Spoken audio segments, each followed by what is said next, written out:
Good morning, and thank you all for being here today. I'm Deputy Secretary for Marketing, Tourism, and Film, Carrie Fisher-Lepore, and I'm so pleased to be here. I'd like to quickly thank Pennsylvania's First Lady, Frances Wolf, for joining us, as well as Shana and Joe Amsterdam for hosting us here at Talking Breads.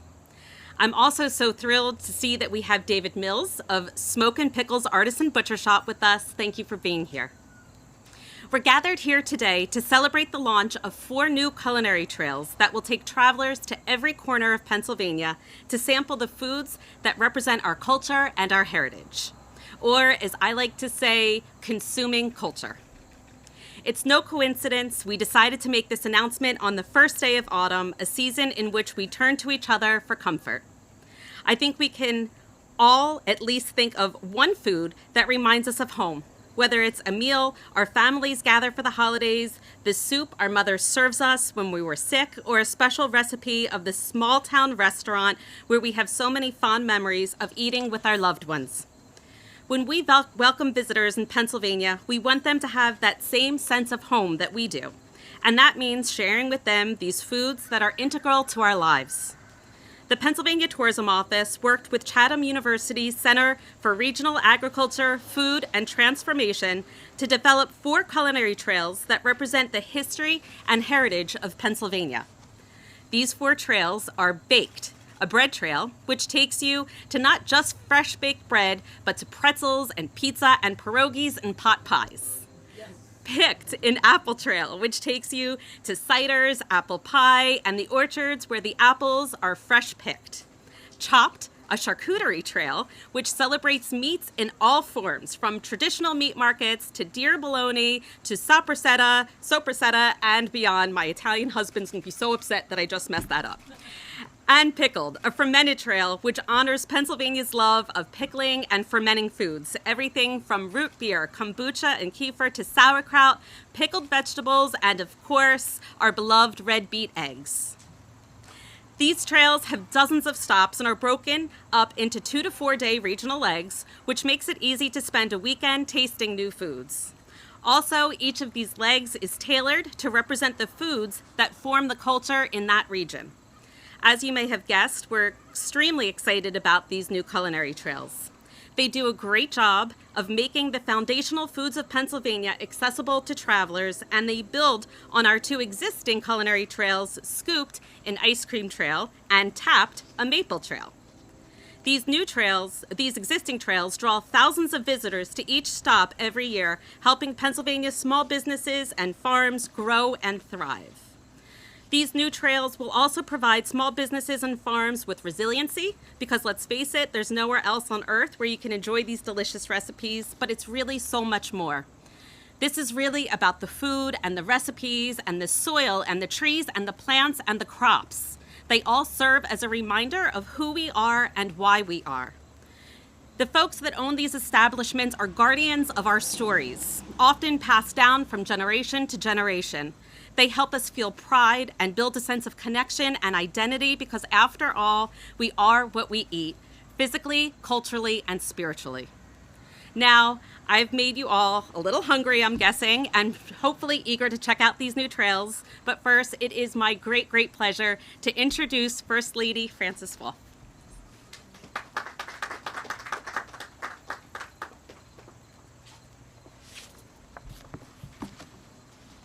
Carrie, thank you.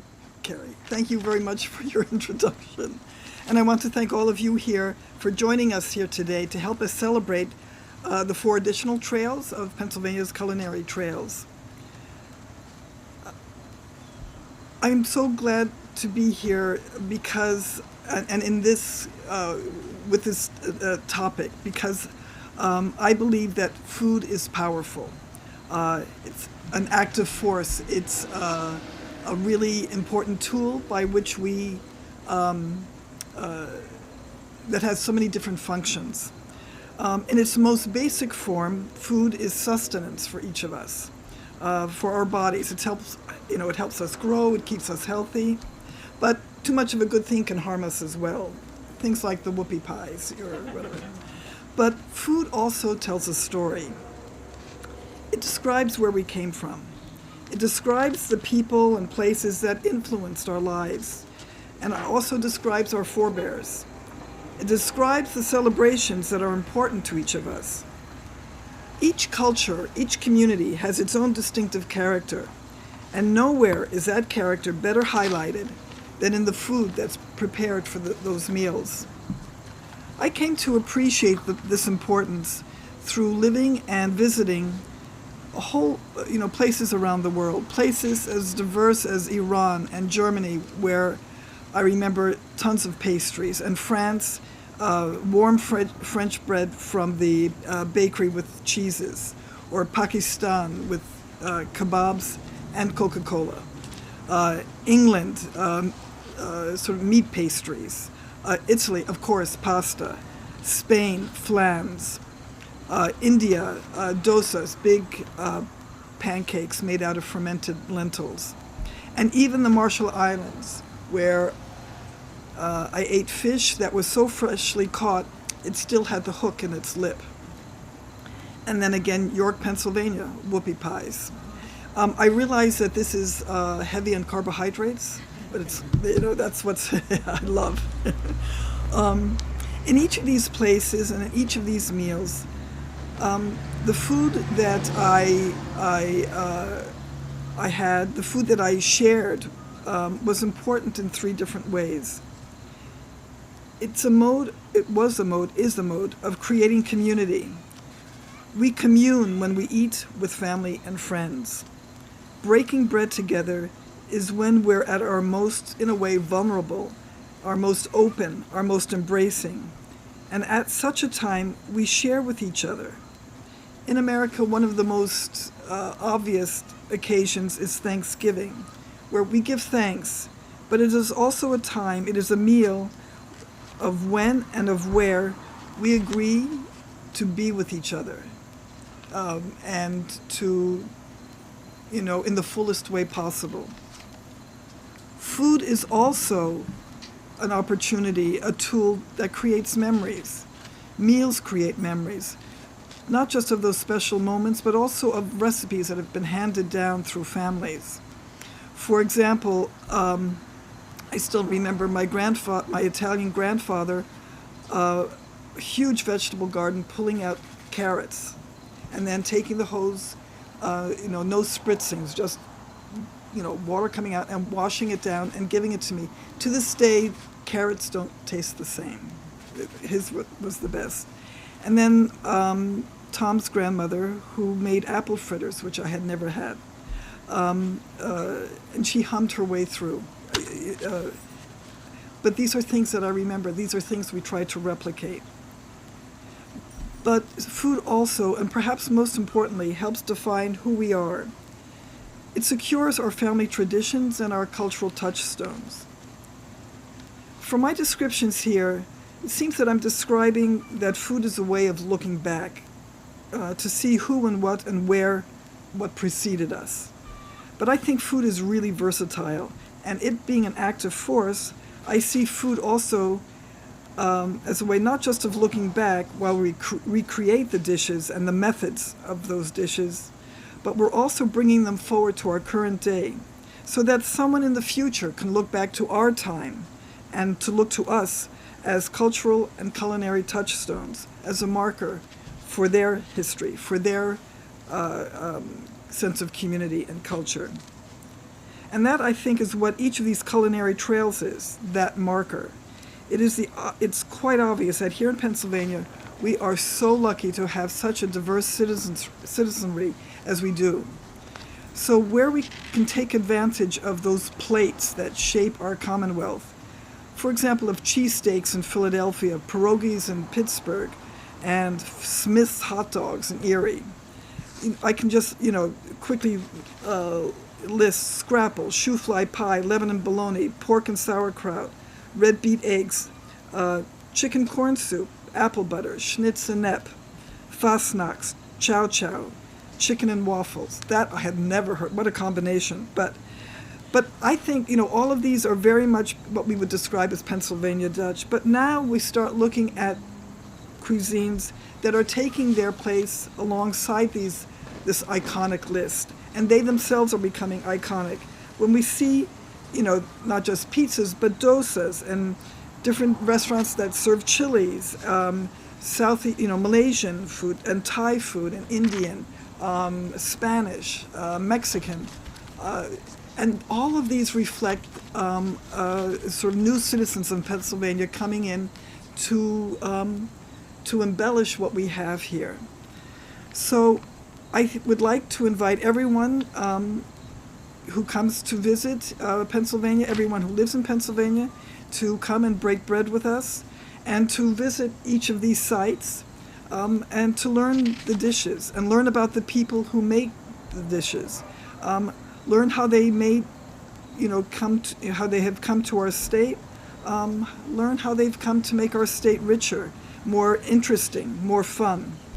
Through the food that we share, we commune and we learn. And the story that each of these cuisines, each of these people share, become ultimately each of our stories, the story of Pennsylvania. So I think it is so exciting. It'll give me a great excuse to,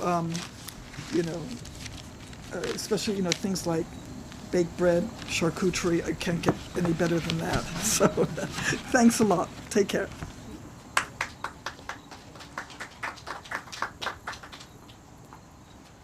Thank you so much. I couldn't have said it better myself. That was beautiful. Thank you.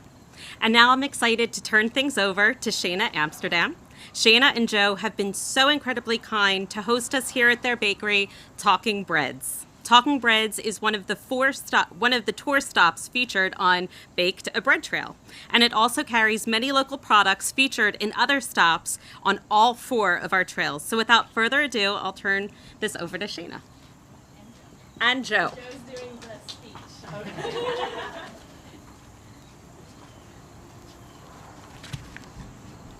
Thank you very much for having us be the kickoff location for this exciting new thing for Pennsylvania. And thank you to the First Lady for being at our little home and business. We really appreciate it. My name is Joe. And I'm Shayna. We're the owners of Talking Breads. We bake a variety of breads ranging from crusty Italian breads to sourdoughs to sweets and everything in between. We mill all of our whole wheat and whole rye flours in-house. We source these locally from our friends the Shirk family in Newville to our own fields out here where we grow our rye. Our focus is bread, our passion is bread making, and it stems from our love of local agriculture. Bread comes from the most basic of agricultural products, wheat. We are very humbled to be able to provide such a life-sustaining product to so many people in our community, our friends, and our family.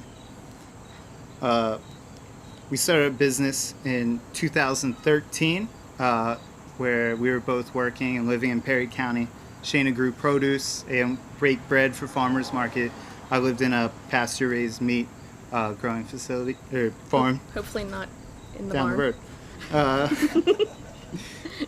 In 2014, we decided to start doing this on our own, and we bought a small farm in Shermansdale, where we sold at farmers markets in the Harrisburg and Washington areas for a few years.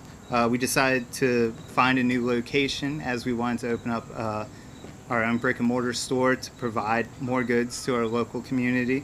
So that's how we ended up here in beautiful Mechanicsburg, where we both grew up.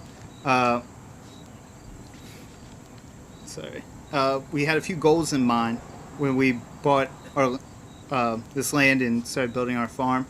We wanted to support a local community by sourcing as many local products as we could, creating great jobs, and providing healthy whole foods for our community. We wanted to keep our products simple and create a menu which showcases local products, producers, and presents food in a creative manner, and be as sustainable as possible, creating food around the seasons, which we hope to encourage our neighbors and our friends to follow suit. And lastly, in 2018, we had our son, and we found it difficult to find places where we could all enjoy them, and we hope to provide that here for families, children, adults, and everybody in between. We couldn't be happier to be where we are today. There's a great sense of community here, and we love to share what we do with them. Anything else? And I just wanted to showcase a few of our friends and neighbors, which we, sell their products here at our store. We try and get as much as we can within 60 miles of our store. We have Threefold Farm, which is half a mile up the road. We have Three Springs Fruit Farm, Pecan Meadows, North Mountain Pastures, Keswick Creamery, and Caputo Brothers. There's a list, just keeps going on and on. I think people are just amazed every time they come in our store how many of these products come from this area, and it's an honor to be part of that group. And so we're very excited to be part of the Culinary Trail, and thanks again for coming out. Thank you. Good job, Carrie. Close this out. Thank you, Shayna and Joe. Again, thank you, First Lady Wolf, and to everyone joining us today. And I would also like to again thank all of the small businesses that are participating on the trails, as well as Chatham University Center for Regional Agriculture, Food, and Transformation for their help in completing extensive research on the history of Pennsylvania's food and helping to identify great small businesses that represent Pennsylvania's cuisine. I would also like to thank the Appalachian Regional Commission, who helped partially fund the creation and development of these trails. And now I just had an idea as we were standing here.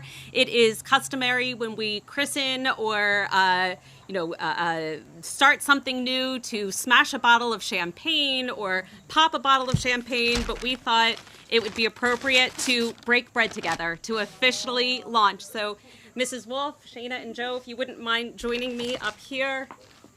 Well, This is communion. this is communion, absolutely. How about you two break the bread together? If you just want to, maybe just, yeah, if you guys could just turn around a little bit so we don't have, okay. And if we all break the bread together, 1, 2, 3. Wonderful, yeah.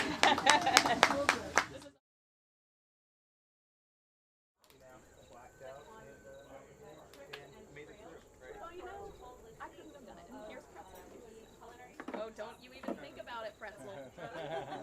No. Yeah, put her inside. Go inside. But yeah, I think he was like one of our big inspirations for all of this because it was kind of like, now we have this toddler and we want to enjoy good food. The kids have more to do. Yeah.